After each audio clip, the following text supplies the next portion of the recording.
हमारा बताइए। जय हिंद सर। मैं काजा कॉलेज का स्टूडेंट हूँ। मेरा नाम शाहीनुद्दीन लस्कर है।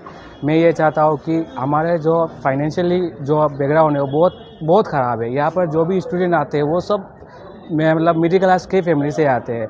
तो मैं ये चाहता हूँ जो भी आते हैं, इधर मैं अभी आया हूँ, मेरा 100 रुपया लगा है। अगर हफ्ते में 4 दिन लोग आते हैं तो क्या होता है, 4 दिन में आपका 400 रुपया जाता है। अगर पूरा मंथली आप हिसाब करोगे तो कितना 2800 जाता है। तो मैं ये चाहता हूँ कि हम लोग मिडिल क्लास के फैमिली इतना एफोर्ड नहीं कर पाते हैं। तो मैं ये रिक्वेस्ट करना चाहता हूँ हमारे एजुकेशन मिनिस्टर से कि प्लीज़ ये फ्यू बार लागू करिए आप, क्योंकि अगर लागू नहीं करेंगे तो हम लोग पढ़ाई छोड़ना पड़ेगा हम लोगों को। हम लोगों के पास कोई ऑप्शन भी नहीं है। हम लोग कोई दूसरा काम भी नहीं करते। लोग इनकम दूसरा इनकम भी करते हैं, हम लोग ये भी नहीं कर पाते हैं। तो प्लीज़ सर, प्लीज़ रिक्वेस्ट कर रहे हैं कि आप प्लीज़ ব্যাক লাগা হয়েছে। অলমোস্ট সব সেমিস্টারে সব স্টুডেন্টের আমরা ব্যাক লাগানি হয়েছে। ফার্স্টে আমরা ভাবছি ঠিক আছে মেবি আমরা কিছু একটা ফল্ট হইতে পারে, বাট অলমোস্ট সব স্টুডেন্টেরই এটা তো কিছু বিও নাই না, মানে কিছু সেন্স বনে না। দাবি কি তোমাদের? আমার দাবি হলে কি আমরা ফ্রি ওভার স্কিমটা লাগে প্লাস আমরা নিযুক্ত মিনাও লাগে, খালি কি তারা সব কিছু উঠে বসে আমরা ব্যাক লাগবো, তারা আমরা টাকাও দিতে লাগবো, নিযুক্ত মিনাও হয়তো কিছু হয়তো আমাদের ভাই আমরা কি তাহলে ফোরিয়া দিতে লাগে গভর্নমেন্ট কলেজে আমরা।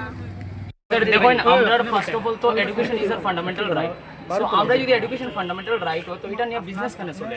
এক নম্বর কথা হলো খালি বিজনেস না, মনে করো ফি ওয়েভার যেটা স্কিম আসলো এটার লাগে আমরা ফার্স্ট অফ অল অ্যাডমিশনটা ফ্রি পাইতাম, কিন্তু এখন আমরা এটা ফি ওয়েভার স্কিমটা বাতিল করা আমরা মানছি না আর মানবো না। আমরা যদি এটা আপনি যদি স্কিমটা না দেন তো আমরা সবে মিলিয়া আগামীতে গণতান্ত্রিক ওয়েতে আমরা প্লাস সবে মিলিয়ে এটা বড় একটা পিসফুল প্রটেস্ট করা লাগিন আমরা। কিন্তু হারাঙ্গা যাওয়া রেল স্টেশনে দিনরাত এক করে চলছে রেলের লাইন মেরামতের কাজ। 24 ঘন্টা পর সব ধরনের ট্রেনের যাতায়াত পরিষেবা আগের মতো হবে।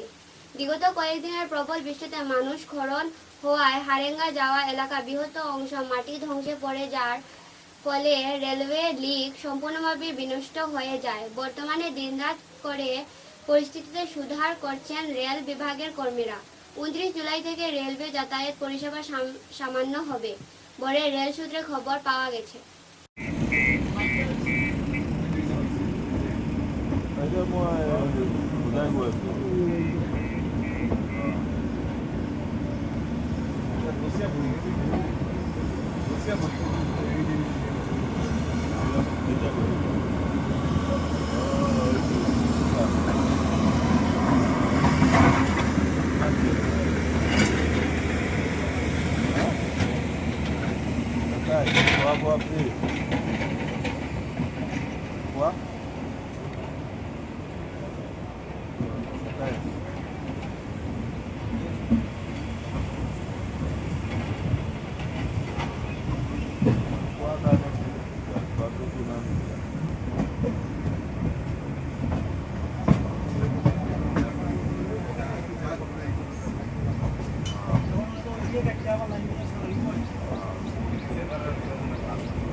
খবরের শেষে বরাক বার্তা বাংলা সংবাদের সংবাদ শিরোনাম আরো একবার।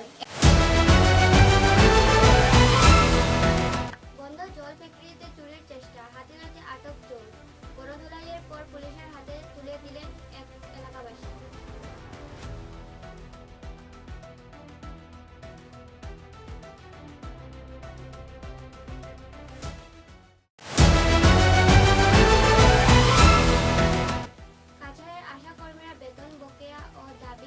বাস্তবায়নে দ্রুত পদক্ষেপের দাবি, না হলে অনিষ্টকালের গণ আন্দোলন।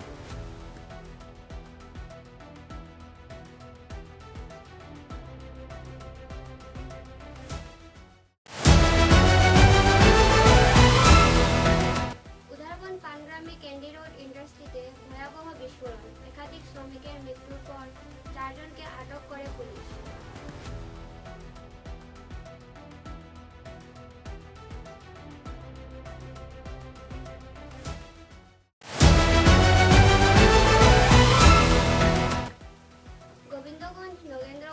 জিপির শরীরতলা এলাকায় মন কি বাত অনুষ্ঠানে উপস্থিত পুরুষ ও মহিলারা।